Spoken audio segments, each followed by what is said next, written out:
नाम जपो पर कैसे मंत्र जाप मम दृढ़ विश्वासा, पंचम भजन सुवेद प्रकाशा। भगवान का नाम जपो पर विश्वास के साथ जपो। पहली शर्त है, किससे जपो? विश्वास। यदि विश्वास है तो विश्वासो ही फलदायक। विश्वास है तो फल है, विश्वास नहीं तो जपते रहो। पहली शर्त है विश्वास। भगवान के नाम पर क्या होना चाहिए? भगवान पर विश्वास। विश्वास था तो पत्थर भी राम नाम के पानी पर तर गए। यह है विश्वास। दूसरी शर्त है कि भगवान का नाम जपो विश्वास से। दूसरी शर्त है कि भगवान का नाम जपो पर प्रेम से जपो। किससे जपोगे? बोलो मेरी मां। यदि आप नाम जप कर रहे हो लेकिन उस नाम से प्रेम ही नहीं है, जो नाम आप जप रहे हैं, तो भी फल नहीं मिलेगा। इसलिए भक्ति का दूसरा नाम है प्रेम। भक्ति सबको मिल सकती है पर प्रेम सबको नहीं मिलता। बोलो हां। पति बहुत लोगों के पास है पर प्रेम करने वाला पति कुछ कुछ स्त्रियों के पास है। पत्नियां बहुत लोगों के पास हैं पर प्रेम करने वाली स्त्रियां कुछ लोगों के पास हैं। ऐसी भक्त बहुत हैं पर प्रेम करने वाले भक्त कुछ कुछ होते हैं। प्रेमी भक्त बनो। भगवान का भक्त कैसा हो? अच्छा चलो बताओ, भगवान राम के भक्त विभीषण भी हैं। बोलो हां। भगवान राम के भक्त सुग्रीव भी हैं। बोलो हां। भगवान राम के भक्त जामवंत भी हैं। बोलो हां। भगवान राम के भक्त तो अयोध्यावासी भी हैं। बोलो हां। पर भगवान के भक्तों में एक भक्त हैं, श्री भरत जी। अब बताओ कि भरत जी केवल भक्त हैं या प्रेमी हैं? क्या है? क्या है? भगवान के भक्त तो हैं भरत जी। विभीषण केवल भक्त हैं, सुग्रीव केवल भक्त हैं, पर भरत जी भक्त कम हैं। भक्त से भी ऊपर की श्रेणी होती है प्रेम। भक्त से भी ऊपर कौन होता है? प्रेमी।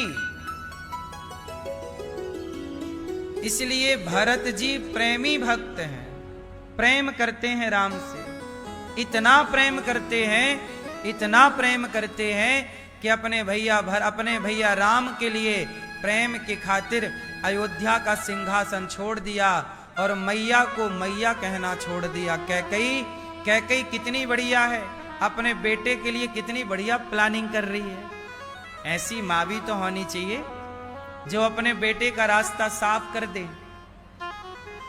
कोई कांटा भी नहीं है भरत जी के रास्ते में। अब भाई अयोध्या का सिंहासन तो राम को मिलना तय था, लेकिन क्या षड्यंत्र रचा और क्या क्या नहीं एक मां अपने बेटे के लिए कर रही है ना, कि मेरा बेटा राजा बनना चाहिए। वो एक मां का धर्म निभा रही है, कैकेयी मां, और सारा रास्ता क्लियर कर दिया। बेटा भैया भरत आएगा, राजा बनेगा। लेकिन ऐसे भैया भरत, जिस मां ने उन्हें राजा बनाने का रास्ता क्लियर कर दिया, भैया भरत ने ऐसी माता को माता कहना छोड़ दिया। कैकेयी, आज से मैं तुम्हें माता नहीं कहूंगा। तुम्हारे मुंह में कीड़े क्यों नहीं पड़ गए जब तुमने राम को वनवास भेज दिया? ये भरत जी कह रहे हैं। आज का बेटा होता तो देखो, इतना दौलत कोई दे मां तो बेटा तो आरती उतारे। जो मां कुछ नहीं देती बेटों को, वो बेटे तो अपनी मां को वृद्धाश्रम भेज देते हैं। कुछ नहीं है बुढ़िया, चल। तुम्हारी मां तुम्हारे लिए इतना बंदोबस्त करती तो तुम ये छोड़ी पूछते कि माँ तुमने धर्म किया कि अधर्म किया, बस तुमने हमारा रास्ता क्लियर किया, ये बढ़िया। आज के लोग ये नहीं देखते कि जो पैसा है वो धर्म का है कि अधर्म का है। कैकई ने जो किया वो अधर्म था, कैकई ने जो किया वो अधर्म था, और भरत जी ने जो किया वो धर्म था। पुत्र से प्रेम करना गलत नहीं है, पर पुत्र के प्रेम में, पुत्र के मोह में इतना अंधा ना हो जाओ कि तुम्हारे चक्कर में दूसरे का बेटा हाथ से चला जाए। तुम्हारे बेटे का रास्ता तो तुमने क्लियर कर दिया, पर कौशल्या के बेटे को तो तुमने छीन लिया कौशल्या से। आप अपने बेटे से प्रेम करो, ये गलत नहीं है। आज भारत यही तो सवाल कर रहा है सोनम से कि तुम्हें जब कोई लड़का से प्यार था तो तुम राजा से शादी ही क्यों की? ना करती, सारी जिंदगी कुंवारी रहती, या फिर बाप को बोलती कि हमारा उससे प्रेम है। तुम्हें ये अधिकार किसने दे दिया कि तुम किसी माँ के बेटे को ले गए और मार डाला? तुमने किसी माँ से तुमने उसका बेटा छीन लिया, किसी पिता से तुमने उसका पुत्र छीन लिया, किसी बहन से तुमने उसका भाई छीन लिया, केवल अपने स्वार्थ के कारण। कैकई से भी तो यही सवाल है कि अपने बेटे को राजा बनाना गलत नहीं है, पर अपने बेटे को राजा बनाने के चक्कर में आपने दूसरे के बेटे को, जो कि निर्दोष है, उसे आपने 14 साल की सजा दे दी। उसे 14 साल का जंगल दे दिया। अपना बेटे का भविष्य बनाना बिल्कुल गलत नहीं है, पर अपने बेटे के भविष्य बनाने में इतने अंधे ना हो जाओ कि दूसरों के बच्चों का भविष्य खतरे में चला जाए। यही तो न्याय है, यही तो धर्म है, यही तो कथाएं सिखाती हैं। आजकल समाज में कुछ स्त्रियां, कुछ पुरुष इतने अंधे हो जाते हैं कि अपने बच्चों का भविष्य बनाते बनाते दूसरों का बिगाड़ने लग जाते हैं। अपनी तरक्की करते करते दूसरों का नुकसान करने लग जाते हैं। अपनी तरक्की करना गलत नहीं है, अपने को बनाना गलत नहीं है, दूसरों का बिगाड़ना गलत है। कैकई माँ ने क्या किया? दूसरों का बिगाड़ के अपना बनाया, और जो दूसरों का बिगाड़ के अपना बनाता है ना, उसका पहले बिगड़ता है। कैकई माँ के हाथ से पति तो गया, पुत्र भी चला गया। भरत ने कभी मां नहीं कहा उसके बाद।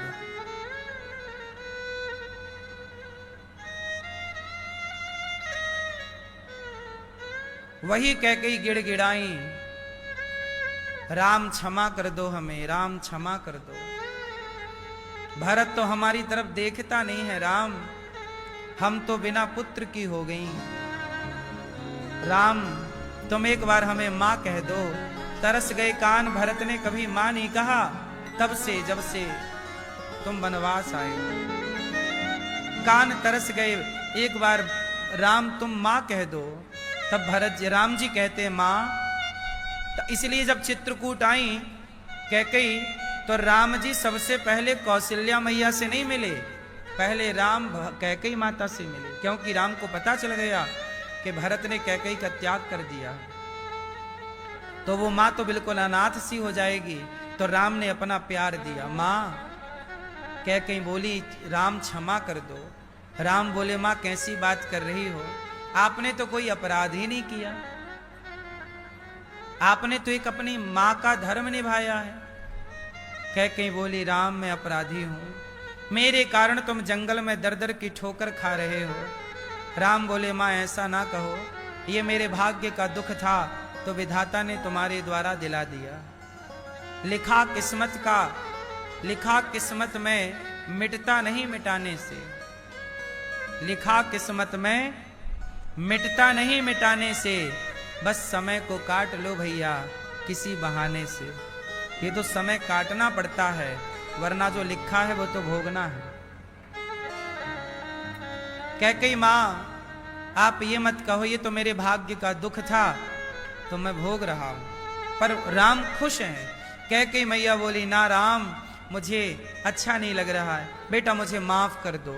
राम ने कहा अच्छा माफ कर दिया। कैकई बोली ना, मैं कैसे मानूं कि आपने माफ कर दिया। तो राम ने बताया, बोला कि आप ही बताओ कि आप कैसे मानोगी कि मैंने माफ कर दिया। तो कैकेयी बोली कि आप अगले जन्म में मेरे पुत्र बनकर आओ, तब मैं जानूंगी कि आपने मुझे माफ कर दिया। राम जी ने कहा जरूर, पर माता शर्त है, मैं तुम्हारा अगले जन्म में बेटा तो बनूंगा पर तुम्हारा दूध नहीं पीऊंगा। वही कैकेयी अगले जन्म में माता देवकी बनी और देवकी के पुत्र तो बने पर दूध देवकी का नहीं, दूध मैया यशोदा का पिया भगवान श्री कृष्ण।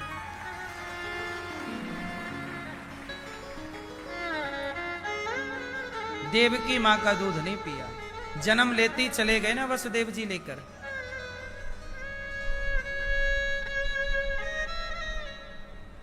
तो देखो भक्त तो बहुत हैं, भक्तों की लिस्ट में तो माता कैकेयी भी हैं, भक्तों की लिस्ट में तो माता देवकी भी हैं और भक्तों की लिस्ट में माता यशोदा भी हैं। इसलिए भगवान का भक्त हो जाना बड़ी बात नहीं है मेरी मां, पर भरत जी की तरह, गोपियों की तरह, यशोदा की तरह प्रेम करना बड़ी बात है। इसलिए भगवान की भक्ति क्या है? भगवान से प्रेम करना ही भगवान की भक्ति है। इसलिए भगवान से प्रेम करो। भरत जी राम के लिए क्या कर रहे हैं? राम वनवास में है 14 साल। तो बताओ भरत जी 14 साल कहां रहे? अयोध्या के महलों में नहीं रहे कि राम वनवास में है तो मैं महलों में कैसे रहूं। तो महलों के बाहर अयोध्या से 25 किलोमीटर दूर नंदीग्राम है। भरत जी 14 साल वहां रहे और राम जी जमीन पर सोते तो भरत जी ने जमीन पे गड्ढा खोद लिया कि मैं राम के बराबर नहीं सो सकता ना भाई। जमीन पे राम सो रहे तो मैं जमीन से थोड़ा आराम से नीचे सोऊंगा। राम कंदमूल फल खा रहे हैं तो मैं क्या खाऊं। 14 साल भरत जी ने गौ माता के गौमूत्र में जौ को पकाकर जौ का दलिया खाया है 14 साल। जितना बड़ा त्याग राम जी का है, जितना बड़ा त्याग लक्ष्मण जी का है, उससे कई गुना त्याग भरत जी का है, कई गुना। वनवास जाने की सजा राम को नहीं मिली, वनवास जाने की सजा भरत जी को मिली। लेकिन धन्य है भाई, प्रेम क्या होता है? ये प्रेम है कि राम जमीन पे तो मैं जमीन पे गड्ढे के नीचे। चले चित्रकूट तो सब पालकियों पे बैठ कर जा रहे हैं। भरत जी बोले मैं सिर के बल चलूं तो कम है। तब कहा कि भैया पालकी पे बैठो। बोले नंगे पांव चले। भरत जी के प्रेम को युगों युगों तक याद किया जाएगा। वैसा ही प्रेम गोपियों का है। गोपियां कोई ज्ञानी थोड़ी हैं, कोई पढ़ी लिखी थोड़ी हैं गोपियां, पर गोपियां तो भगवान से प्रेम करती हैं। और प्रेम क्या है? कृष्ण जब चले गए कह कर गए आऊंगा, इंतजार करती रही, इंतजार करती रही। 100 साल बीत गए इंतजार करते करते। 100 साल में तो किसी का भी धैर्य टूट जाता। आप किसी का इंतजार कितने दिन कर सकते हैं? कितने महीने कर सकते हैं? कोई किसी के लिए कितने दिन रो सकता है? पति मर जाता है तो पत्नियां भी रोती हैं, पर कितने दिन? एक टाइम बाद वो दुख समाप्त हो जाता है। पुत्र चला जाए तो रोती हैं मां, पर उस दुख की भी एक सीमा है। कब तक? साल, 2 साल, 4 साल, 10 साल, फिर धीरे धीरे आदत हो जाती है। लेकिन गोपियों का प्रेम देखिए, 100 साल हो गए, कृष्ण गए, 100 साल से रो रही हैं। कृष्ण को पल भर के लिए भुलाया नहीं, ऐसा लगा है कि आज ही गए हैं। आपने देखा होगा कि किसी के घर में कोई दुख आए, कोई किसी की मृत्यु हो जाए, तो पहले दिन ज्यादा दुख होता है घर में, दूसरे दिन थोड़ा कम, तीसरे दिन थोड़ा और कम, चौथे दिन थोड़ा और कम, महीने भर बाद तो पता ही नहीं लगता कि इस घर में कोई दुख था। हाँ या ना? यही तो क्रम है। चाहे वो कोई भी दुख हो, किसी के भी जाने का, किसी के भी आने का। अभी प्लेन हादसा हुआ, जिस दिन हुआ उस दिन पूरा देश रो रहा था, दूसरे दिन भी दुख था, लेकिन धीरे धीरे धीरे धीरे वो दुख सबके भीतर से कम होता चला गया कि नहीं? लोगों ने अपने को समझा लिया कि भैया जो हो गया सो हो गया, उसे कैसे बदला जा सकता है। हर व्यक्ति तो अपने को समझा लेता है कि जो हो गया उसे बदला तो नहीं जा सकता, लेकिन गोपियों के साथ उल्टा था। जब कृष्ण गए तो 100 साल बाद भी गोपियां भगवान को ऐसे याद कर रही हैं जैसे आज ही श्री कृष्ण छोड़ करके गए हों, वो आज ही का दुख है। इस कोटि का प्रेम गोपियां करती थी भगवान से। ना तो उनका दुख कम हुआ, ना उनका प्रेम कम हुआ, ना उनका स्मरण कम हुआ, ना उनकी याद कम हुई। हर क्षण गोपियां कृष्ण। यहां तक कि जिस दिन कृष्ण गए थे उस दिन राधा रानी रथ के आगे लेट गई थी, तो भगवान कृष्ण आए उन्हें उठाने के मैं 2 दिन में आऊंगा। तो उसी लेटने और उठने में ना राधा रानी के पांव में कोई झाड़ी, कोई कांटा घुस गया और छिल गया और घाव हो गया पांव में। तो जब घाव हो गया तो श्याम सुंदर ने कहा तुम चिंता ना करो, तुम्हारे घाव में मलहम लगाने हम आया करेंगे। राधा रानी के घाव में मलहम लगाने कृष्ण आएंगे, ऐसा कहकर कृष्ण चले गए। दूसरे दिन ऐसा ही हुआ। श्याम सुंदर राधा रानी के पास आए और किसी को पता नहीं लगा और राधा रानी के घाव में मलहम लगा के चले गए। आज 100 साल बाद भी राधा रानी के पांव में वह जख्म जस का तस है, ज्यों का त्यों, भरा नहीं। किसी ने कहा क्यों आपके पांव का ये जख्म क्यों नहीं भरा राधा रानी? तो राधा रानी ने कहा कैसे भरता, जख्म भर जाएगा तो कृष्ण आना छोड़ देंगे। कृष्ण दवाई लगा कर जाते हैं, मैं लकड़ी उठा करके फिर घाव को ताजा कर लेती हूं, कुरेद लेती हूं, क्योंकि इस घाव पे मलहम के बहाने कम से कम कृष्ण का दर्शन तो होता है। अब सोचिए ऐसा प्रेम, ये क्या है? ये प्रेम है, ये प्रेम की पराकाष्ठा है। इस प्रेम तक पहुंच पाना सबके बस का नहीं है। उद्धव जी आए, भगवान ने उद्धव जी को भेजा। कहा घनश्याम ने उद्धव से वृंदावन जरा जाना, वहां की गोपियों को ज्ञान का कुछ तत्व समझाना। उद्धव जी चले मथुरा से जब कुछ दूर, वृंदावन निकट आया, वहीं से प्रेम ने अपना अनोखा रंग दिखलाया। बिटप झुक कर ये कहते हैं इधर आओ, इधर आओ। पपीहा कह रहा पी कहाँ, ये भी तो बतलाओ। नदी यमुना की धारा शब्द हरिहर का सुनाती है, भ्रमर गुंजार से भी यही मधुर आवाज आती है। गोपियां बस एक ही बात कहती हैं, है प्रेम जगत में सार। क्यों मैया? आपने प्रेम किया कभी किसी से? सच बताओ, आप लोगों ने प्रेम किया? किससे किया? आपने प्रेम किया क्या? प्रेम किया ही नहीं तो प्रेम क्या जानो?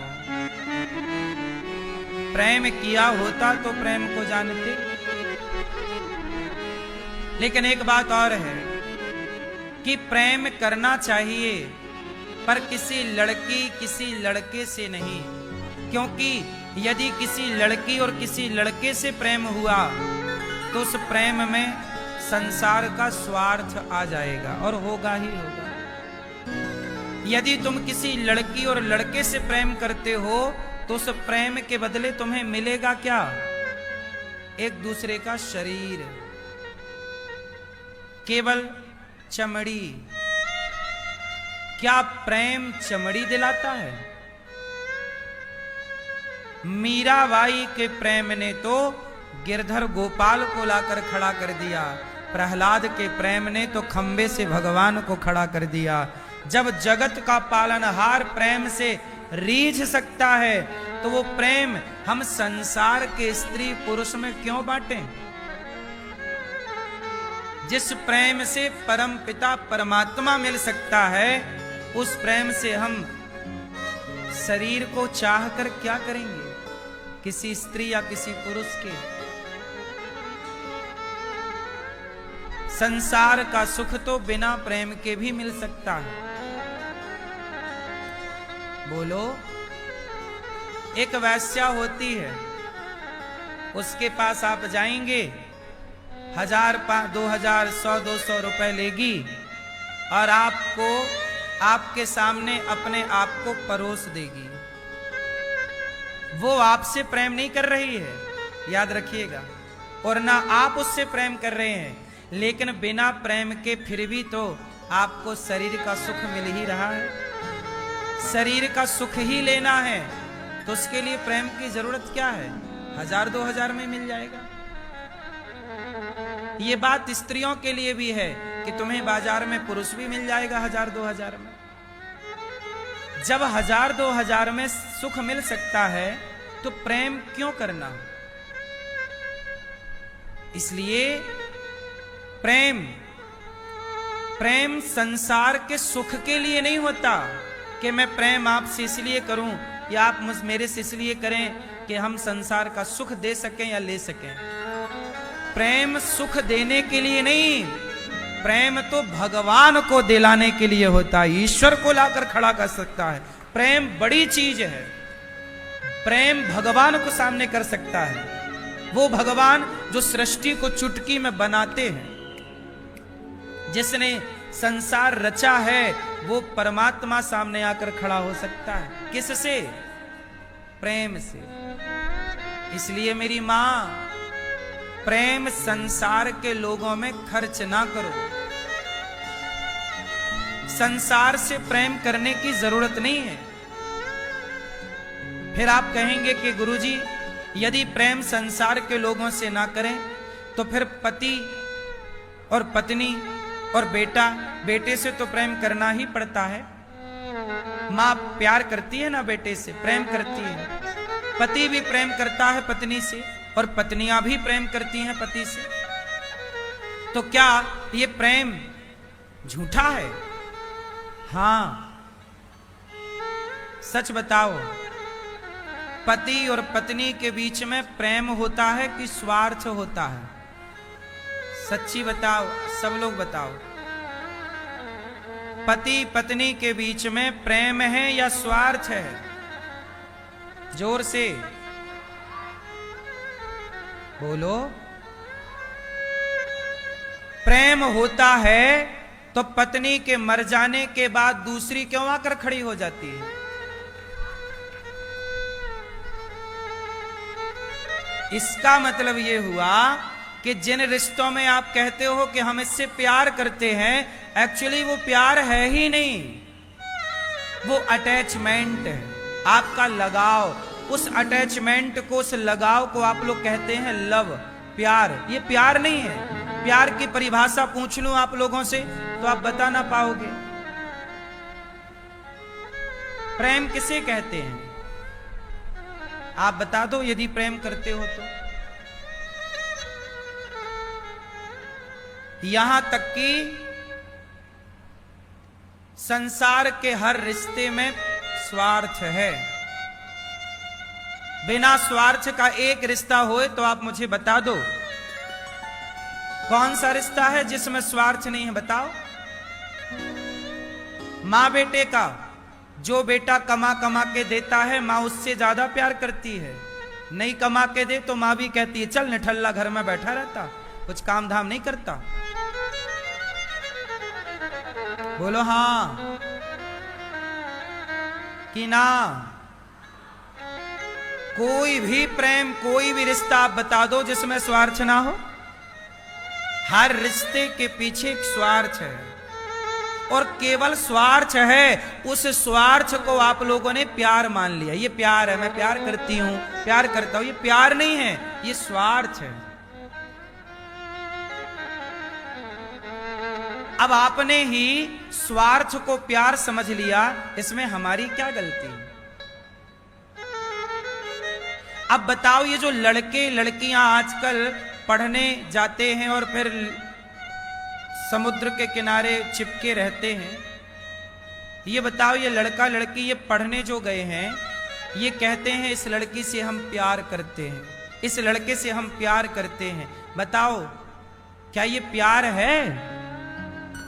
प्रेम इसे कहते हैं क्या कि आप सड़क पर या कहीं एकांत में लड़का लड़की बैठे हों, इसे प्यार कहते हैं? सच बताएं, प्यार आप लोग जानते ही नहीं कि प्यार कहते किसे हैं। आप तो अटैचमेंट को, स्वार्थ को प्यार समझ बैठे। जैसे पीतल को कुछ लोग सोना मान लेते हैं। पीतल को क्या मान लिया? अब पीतल को सोना माना, इसमें पीतल की तो गलती नहीं है ना, आपके अक्ल की ही कमी है। आपने क्यों पीतल को सोना माना? आपने स्वार्थ को, अटैचमेंट को प्यार क्यों मान लिया? बोलो, क्या प्यार शब्दों में होता है? प्यार शब्दों में है। किसी ने आपको कहा आई लव यू कह दिया, तो आपको लगा ये प्यार करता है या करती है? अरे आई लव यू तो बहुत बड़ा छलावा है, इससे बड़ा छलावा क्या होगा? बोलो नहीं। कितने आई लव यू कहने वाले तलाक लेके बैठ गए। यदि आई लव यू सच्चा था तो आई लव यू पर तलाक भारी क्यों पड़ गया? जब शादी ब्याह होता है, बहुत सारी लड़का लड़कियां तो लव मैरिज करती हैं, और लव मैरिज किया होगा तो कितना ना आई लव यू कहा होगा, लेकिन वो सारे आई लव यू के बाद क्या निकला? तलाक। साल भर के अंदर आई लव यू खत्म। बोलो हां कि ना। इसका मतलब है संसार में कोई भी आपसे प्रेम नहीं करता। इसलिए हमने एक लाइन कही थी जो दुनिया ने स्वीकार की, कोई आपसे प्यार क्यों करेगा? कोई आपसे प्यार, कोई आपसे प्यार नहीं करता।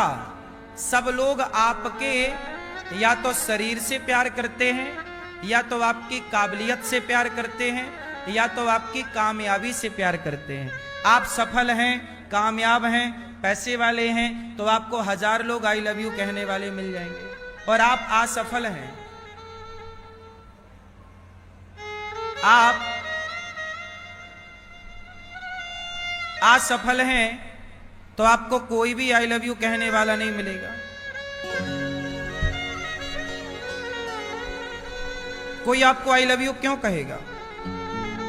जो लड़की सुंदर होती है उसे लोग आई लव यू कहते हैं।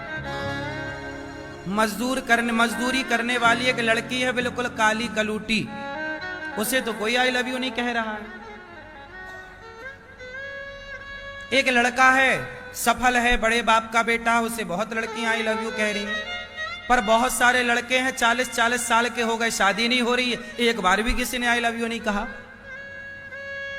मतलब आई लव यू भी सफलता के लिए है, आपके लिए नहीं। आप काबिल हैं, काबिलियत है, सफल हैं तो आई लव यू है। आप निठल्ले हैं, निकम्मे हैं तो आपको कोई आई लव यू नहीं। बोलो हां कि ना। सिंपल फंडा है भाई। कोई आपसे प्यार क्यों करेगा? आप में कुछ काबिलियत होगी तो आपके पीछे भीड़ होगी, आप में कुछ काबिलियत नहीं है तो किसके पीछे भीड़ है? इसलिए इस गलत फहमी में मत रहो कि लोग हमसे प्यार करते हैं। लोग आपसे प्यार नहीं करते, लोग आपसे केवल स्वार्थ रखते हैं। आपसे राम राम लोग कर रहे हैं, मतलब आपके पास कुछ है इसलिए राम राम, और कोई कुछ ना हो तो आपको कोई राम राम तक नहीं करता। ये बात सही है कि गलत है? इसलिए मेरी बहनों, कोई लड़का तुम्हें आए और आई लव यू कह दे तो उसका आई लव यू उठाओ और उसके मुंह पे मारो, रख तेरा आई लव यू। नालायक, मुझे मत दे अपना आई लव यू। उसका आई लव यू से उसके मुंह पे मारो। ले, मेरी माँ मुझे बहुत प्यार करती है, मेरा बाप मुझे बहुत प्यार करता। अपने माँ बाप का आई लव यू रखो और किसी का आई लव यू रखने की जरूरत ही नहीं। आपकी माँ आपसे फिर भी प्रेम कर लेती है, हैं? तो लड़की आई लव यू बोली तो थी, राजा को ले जाके मरवा दिया कि नहीं? वो ड्रम वाला केस, उसने भी तो अपने हस्बैंड को, पति को आई लव यू बोला ही होगा, तब तो एक छोरी हो गई उसकी, और आई लव यू सुन सुना के ड्रम में पैक कर दिया कि नहीं? एक लड़के ने भी अपनी पत्नी से आई लव यू लिया और बाद में उसके टुकड़े कर करके कुकर में पका के कुत्तों को खिला दिया। पत्नी को मार करके पति ने ड्रम उसमें कुकर में पकाया।